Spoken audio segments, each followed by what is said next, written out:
तर नमस्कार मित्रांनो, आज आपण 8 वाजता लेक्चर आलेलो आहे. आज आपण 8 वाजता आपले कबूतर सोडणार आहे. तर आपण सोडू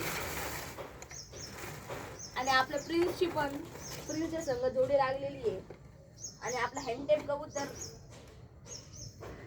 तर तुम्हाला माहिती आहे चांगलं आहे.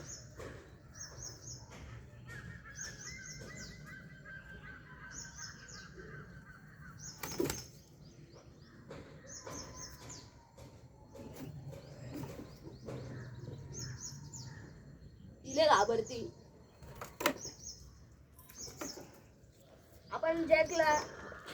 आपण काल प्रिन्सला लय फेकलं होतं, त्याच्यामुळे तो थोडा आजारी पडला होता. त्याच्या पायाला थोडस लागलेलं आहे, पाहू शकता इथं. त्याच्यामुळे आज आपण यांना फेकणार नाहीये, आपण डायरेक्ट याला उद्या फेकणार आहे. तर भेटू नेक्स्ट व्हिडिओत. लाईक करा, सबस्क्राईब करा आणि शेअर करा.